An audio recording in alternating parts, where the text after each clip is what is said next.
Welcome to the Pub Date Podcast, the show where two book broads discuss what should happen before, during, and after your book publication date. Brought to you by Broad Book Group, with your hosts Vanessa Campos and Jen Dorsey.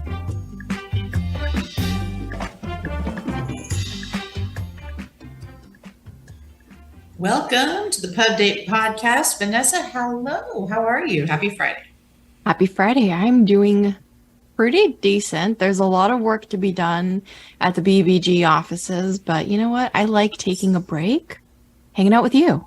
I know, right? I feel like we've been very head down on all kinds of things because we have fall books coming out. Oh, I see some behind you. Ta-da! For all of our tens of YouTube watchers.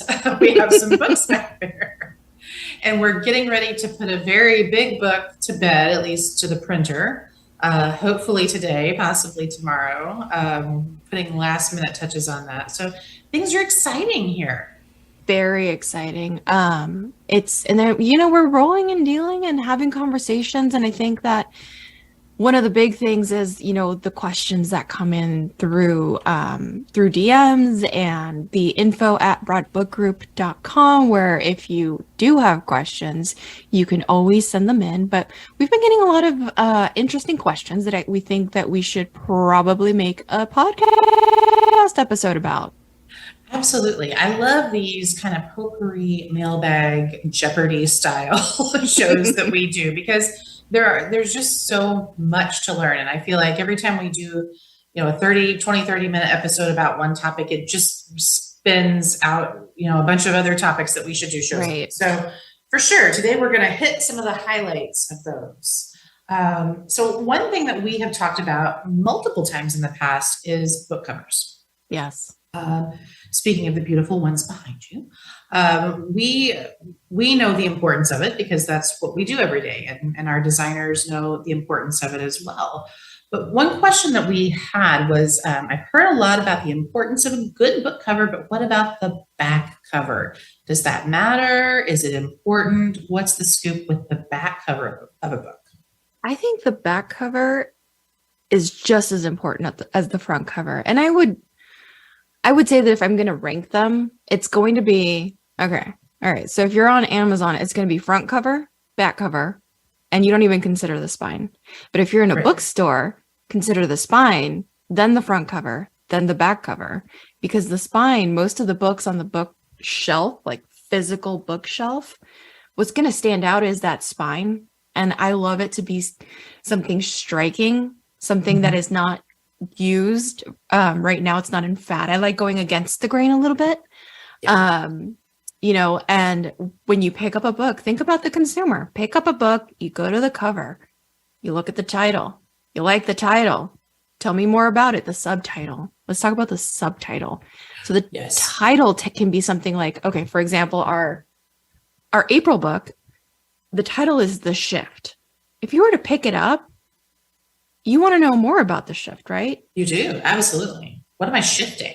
What are you shifting? And that's where a subtitle comes in. And I think that that's the key to any good book cover, is making sure that your cover is beautiful, visible at 25% for Amazon, but also that you have enough content on your subtitle, that your subtitle makes sense and it delivers what the value of the book is going to be. Yeah. Absolutely. I think so too. It's the explainer. It's the hook is the title and grabs you. The subtitle says, and here is the why. Here's why you want this or you need it, or here's how it's answering your problem or your question. Right. So for our April release, The Shift, the subtitle is Scale Your Business and Multiply Your Wealth Without Sacrificing You. Ooh, I want to do that. Cool. Okay. Right. We're done 24/7 grinding. It's not going to happen anymore. We need to think smarter and work smarter, not harder. So then it comes to the back cover, right? So what is important on the back cover, Jen? Well, first of all, I like the tagline at the top. That is very important because that tells me yet even a little bit more. It draws me in a little even more than the subtitle. Then the back cover copy, I think, is the next big thing because that really drills down to the big takeaways, the why you want to buy this book. It's the why. Right. And so we're going to keep on with the shift, shameless promotion here, but I have it right in front of me. All right. So the headline on the shift is, here's the truth. Your business can scale without sacrificing your time, family, or health. And I think that's like everyone who is an entrepreneur, an intrapreneur at any business, at any larger company, we're grinding all the time, especially now that we're like in our home offices 24/7. It's kind of harder to get away. But this book that's the promise and the reality that you can actually do this. And I think that leads you in design wise, in a design world. If you work with an amazing book designer, they're going to know how to take that image or that big statement on the back cover and have it stand out so that you want to keep reading. So it's this beautiful art direction that you're going to have to do. And we think that covers are beautiful, even the business book covers, because it does something. It attracts your eye and it has you leading down the book so that you read the entire thing. You see all the bullet points. But let's talk about, okay, so that's in store, but why is it important to have not just a well-designed cover, but a really great cover copy and back cover copy for digital retailers like Amazon and Barnes & Noble? Ooh, I know. Yes, you, Jen. Yes, thank you. Long-time listener, first-time caller. It's because that translates into what the retailer copy ends up being. So when you're scrolling through that product page on Amazon or B&N or Bookshop or wherever you like to shop, you're going to read a full description of the book. If it's not exactly word for word for the book cover, at the very least, it's going to draw from that book cover and tell you more. So yes, I don't think most people click through the look inside to look at the back cover. I mean, you can because it's usually included, but they usually read that retailer copy. That's their back cover copy experience that's akin to what you would do when you're in a physical bookstore. Yes, I agree. And I think that there's additional content there that we need to talk about, which is boom, boom, boom, the metadata. What? We talk about that all the time. Metadata is our friend. It must be important. Yeah. And the metadata is really our friend, because Amazon and other retailers, what they do online is that they are sneaky little spies, and they like to see how people are shopping for books that are like yours. So they're looking at phrases. They're not just looking at the name of the author. They're not just looking at the title, because you might not know this specific author or this specific book, but it's the content that we've written on the cover, the subtitle, that will help draw in a larger audience. So say, for instance, that you don't know who Kim Walsh Phillips is. Shame on you. You should know. You should. But you are interested in learning how to spend more time in your sweet spot. You want to become a market leader and a go-to authority in your niche. You want to make health, family, and fun a priority rather than an afterthought. Those are all things those are top of mind things. So when you're looking for a book to help you do that, you're typing in certain things that are, if you're thinking about it, the way that you talk. Right. And it's not just like book about this. It's book to help me do X or book to help me solve Y. So you got to think about those things and how your consumer is thinking about these problems and what these solutions in your book are and how you're going to communicate them on paper and on your website or book retailer website. Right. Absolutely. I think, put yourself in the mindset of your reader and think, what is the problem and how am I solving it? And that can help drive you towards some of those keywords and phrases that are important. So, for example, if I'm Kim, I'm thinking, okay, one of the X's that this solves for is work-life balance. Okay, I'm going to make work-life balance one of my keyword phrases, right? Or have more time to myself, or manage family and work, right? So I think all of those kinds of phrases are related. So you just kind of almost need to do like a mind map or like a brain tree. Come up with a few major, like 3 or 4 things that this book does, or that it tries to solve, or that it tries to answer. And then just start shooting off little branches everywhere and think of every keyword or key phrase that associates with those 3 or 4 main ideas that you can use as keywords. It's not that different from writing the good old traditional 5-paragraph essay where you're kind of mapping it out. It's a similar thought process. Yes. And, there's a good chance that a lot of these hints and clues, and you already have them in your book. So take a look at your table of contents. Do your table of contents reflect what each chapter is going to be from a perspective of you talking to another human being?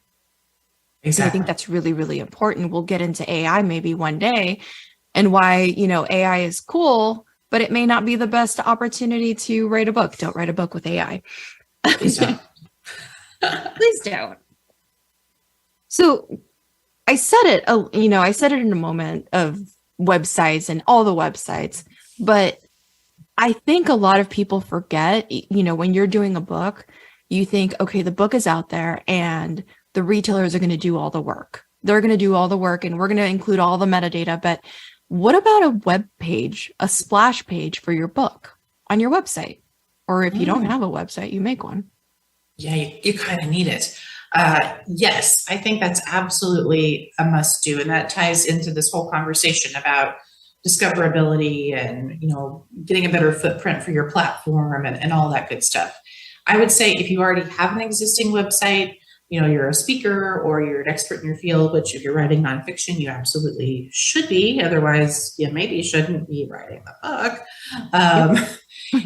You should absolutely put a landing page that's just for the book on that site. If you don't have a website yet, or if you're still kind of in the early stages, yes, just a simple splash page, landing page to direct people there, and then to also direct out to retailers is something you absolutely need to do. And that also helps your searchability and your discoverability. Right. The more content that's out there for your book that matches as much as possible to the Amazon and Barnes and Noble and bookshop data, the better. You got to think about the way that Google matches everything across, you got to think about the spider webs that are in the internet that are making the cobwebs happen so that everything talks to each other. And do it sooner rather than later, because from what our experience has been is that the longer your website and web page is up, the better chance of it actually ranking and getting traffic into their algorithms. And by there, I just mean the ethos that's out there. I have no idea how Google works. But the longer that it's out there, the easier it is for people to start seeing and searching for it. And those keywords start helping your book page or your splash page rank higher in, it will likely show up on page 1 or 2 versus page 52 of your Google search. Exactly. And I wouldn't say that you shouldn't put some money behind it too. Put some money behind ad dollars on search, on Amazon. Speaking of which, a couple things adjacent to this for discoverability. You need to claim your author page on Amazon. As soon as your book is in the metadata and it's showing up on Amazon, go claim your author page. It's easy to do. We can drop in the show notes where to go for that. There's just a simple Amazon author page website. You go through, you link yourself to it. You have to do that. Your publisher, if you have a publisher, can't do that for you because you are the controller of your own personal Amazon account, and that's what it will ultimately link through. But I think you need to do that, and then also sign up for an Amazon ads account. And again, if you have a publisher, they can help you do that or do it for you on your behalf. That they can do on your behalf. The author page they can't. But once you get into that Amazon ad account, you can kind of tinker around with setting up ads for your book. And one of the things that you can do is go in there and select keywords that are associated with the ads that you run. So that kind of does double duty there. It helps you run Amazon ads more effectively, but it also shows you what keywords are working in their algorithm, which you can then put into your metadata, with your publisher. So. Yes, I always forget about Amazon Author Central accounts. Those are so crucial. So crucial. Amazon, I feel like, I don't know if that they're going to come out and say it, but I feel like Amazon favors authors who have their author pages ready and set to go. Yeah, absolutely. Okay. So let's say this is a first time author and they're ready to go. They've got a good cover. They've got great copy because they worked with, a team like Broad Book Group. But they're right. and you're ready. You're going, you've got your Amazon ads account going, but you don't know where to start. What are some tips do you think that an author, other than setting up their keywords? I think my recommendation would be to see what your competition is doing. Yes, absolutely. Because if online retailers are similar in any way, and they're similar in many ways, but a big one is they will link your books to books that are like yours, that are in the same content area, basically books that are competitive or in concert with your book. So yes, I think we've said it many times on the show, you need to become a student of your category. That's just wise to begin with, because you don't want to go out there and publish a book or pitch a book that has already been done. You need to be unique and have a unique selling proposition. But especially for the marketing piece of it, I think getting what we call in the business comp titles is really important. Now, everybody thinks that they're a special, magical, unique unicorn, and you all are. But when it comes to pitching your book, it really does have to be a special, unique, magical unicorn, and that it's got to either address a new topic or address it in a way that's never been done before, or counterbalance a narrative that's already out there. So the way that you figure out how to position yourself uniquely in that way is to see what everybody else has done. And I assure you, the things that you're thinking of for your book have probably been done. So that helps you not only, it helps you from day one. It helps you hone a book proposal or figure out how you're going to structure the book, all the way up to the point of marketing. How am I going to market myself differently? Right, exactly. And I think that it's quite all right to take a look to see, have a running list from the time you start writing your book, doing the outline, even having that brainstorm, like, okay, what other books are out there? And like Jen said, be a student of the topic, go out and buy those books, read those books, keep a running list of, take a look at Amazon. How does Amazon categorize them? Are they ranking number one in a certain category versus another one? Is there and then dive into that category. You never know, because Amazon is the world wide web of all things books, sadly. But then also, I really do like Amazon. I have a conflict of Amazon. I'm sorry. We have mixed feelings, Jess, but it's the discoverability site. Right. Books. It just is. It really is. When you walk into a bookstore, you have the one-on-one with somebody who's there like, hey, I'm looking for this. Oh, I don't have this, but I do have this other one. It's just kind of like, oh, you might like this. It's that personal touch. Amazon is less personal, but they're watching you, so they probably can have a good guess as to what other people are doing, which is really good for marketing purposes, because once you get into a category, then you're going to start seeing books that are ranking in the top 10, the top 20, that day, that hour, etc. But it gives you an idea of kind of like going back to that mind map. You start with one competitive author, and then you start seeing that they're competitive authors and they're competitive authors. So it gives you an idea of like where to start looking if you are first time doing this. Need a list of keywords, need a list of categories, and you're starting to see like, okay, this author is similar to me, and it's competitive, so we're not saying the same things, or maybe they're complementary, and that's another opportunity for partnership. 100%. And going back to my academic roots, one thing that we always learned in grad school, in my PhD program, was okay, lots of things have already been said about the thing that you are writing about. How do you enter the conversation and be a valuable part of that conversation? And I think maybe that's a very good and positive way to look at competition. You don't want to go out there guns blazing saying, I'm the best and all these other books suck. That's not the way to go.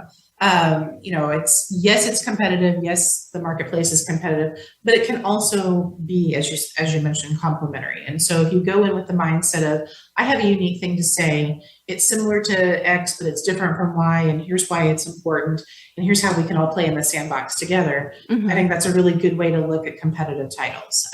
Because when you go out and you're either selling them to a buyer or if you're, trying to find a publisher and pitch it, that's the thing that they're going to ask. They're going to say, okay, where is your niche? Where do you fit in here? So think of it in that way, and you'll have a lot of really strong, productive things to say about how your book is different.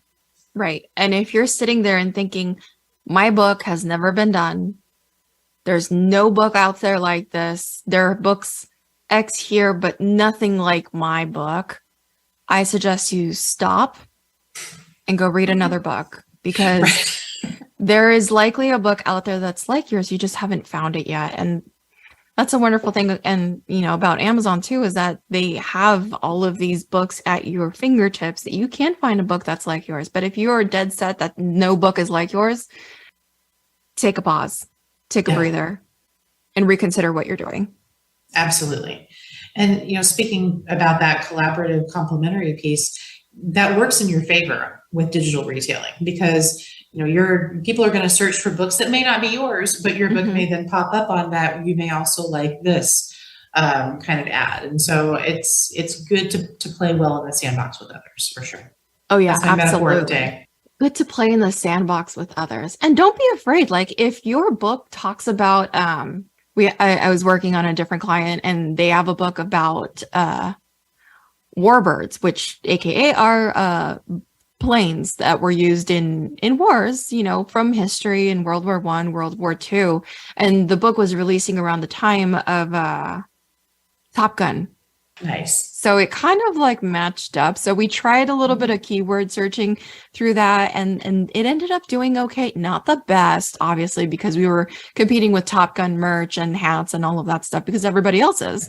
Sure. If there's something that is in the media right now, that's a really good opportunity to attach yourself to it. And I'm not saying don't do it, but if there is a big name out there that has released a book like yours, might want to keep that in your keywords and, try to run an ad against that book on Amazon. Yep. There's a good chance that you'll populate and, people will discover you that way. Absolutely. Yeah, don't be afraid of those sponsored ad tags that you see when you do a book search and the top 2 or 3 books say sponsored. There's nothing wrong with that. All that means is that someone's putting ad dollars behind it. And why shouldn't that someone be you? Exactly. Spend the money. And then it's not, you think that it's overwhelming, but it really is. You can set your own budget for the day. You won't go over X amount of dollars per day. And it's interesting. You learn a lot more about your categories that way than you would ever, just by reading the books. It's really getting into the nitty gritty. And I realize that's not for everybody. There are people out there that can help you with that. Reach out to us at info@broadbookgroup.com. We can put you in the right direction for Amazon ads. Yeah, absolutely. We are very lucky to know people who know what they're doing when it comes to that. I only know enough to be dangerous, and minimally dangerous at that. So. Right, within budget, daily budget. Right. It's super fun to play with, though, and if you are a data nerd, you will love it. I mean, you can find so much information. You can get your ROAS, you can get your tacos. If you don't know what those things mean, look them up. There's just data aplenty, which I think is really cool and gives you that power for sure. Right. So let's talk about ads and how they kind of sneak into your everyday, into your social media. So say you're writing a book, or you're going online and you're typing in how to write a book in 30 days, nonfiction, not recommended, how to do this, how to do that, because the internet is now putting together all of these things that you're obviously thinking about writing a book. So then if you're on social media, after you're typing in about writing a book, marketing a book, etc., all the things that we're talking about, there's a good chance that you're going to get served an ad in your social media about writers' conferences. Yes. Social media, writing publications, all of these things. You're probably going to get bombarded, and then you realize that the man is listening to you and always listening to you. Always. But let's talk about writers' conferences. Jen, what do you think about them? Yes. Speaking of playing in the sandbox with others, I have mixed feelings about writers' conferences. And here's why. Because I think some of them are money grabs. And I don't know that they always serve the needs of the intended audience. That is not to say all writers' conferences, please do not at me and get grumpy with me about that comment. But there are some out there that I think are just capitalizing on, I just think they are. And Right. and whatever, right? Conferences have to make money too. I get it. But I think it depends on what your goal is. So, and please let me preface this by saying I cannot speak to the fiction world. That's a whole other world. The same thing with all of our conversations, right? So I'm talking just about nonfiction. I think if your goal is to go and build community and meet other writers and possibly get to, hear some cool editors or agents speak, and just kind of, feel the vibes, then I think, yes, you should spend that money and go to the writers conference. If you are going because you think today's the day or this weekend is the weekend that I'm going to find my agent or I'm going to find my editor and I'm going to have that magical moment and I'm going to get discovered, then I think you need to save your money. Because those things happen infrequently, as much as people love to say they do happen. I'm not saying they don't, but it's not going to happen for everybody. For 99.9% of the people who attend that writers conference, that is not going to happen. If that's your goal, I would focus your time on building a great proposal, learning how to pitch to agents, learning how to pitch to publishers. Spend your time doing that. Networking is great. You can network for free in other ways. But yeah, if you want to go and build community and meet people, I say do it, but maybe stick to your topic area, or maybe stick to a broader conference like AWP or, a nonfiction writers conference that is run by a trusted organization. Those are the ones that I would trust. If it's Joe Bob's nonfiction writing show, then I wouldn't go. But yeah, that's my 2 cents. They're great for what they are, but don't have unrealistic expectations for what's going to happen. Yeah, that's like going to a Tony Robbins event. You're going to drop all this money and you're like, he's going to fix all of my problems. And that's probably not going to happen because you're 1 in a million. And that's usually what happens. And I think that's also my peeve about conferences, is that they really don't focus so much on nonfiction, or maybe I just haven't found the right one. But you're right. AWP is a really good one. I wouldn't shy away from doing virtual conferences. A lot of local organizations, or not, let me take a step back. A lot of regional areas will have like the San Diego Writers Association. There are groups that you can do a little bit more of a community feel with it. Right. And you don't have to drop a lot of money to do it. They'll host virtual events.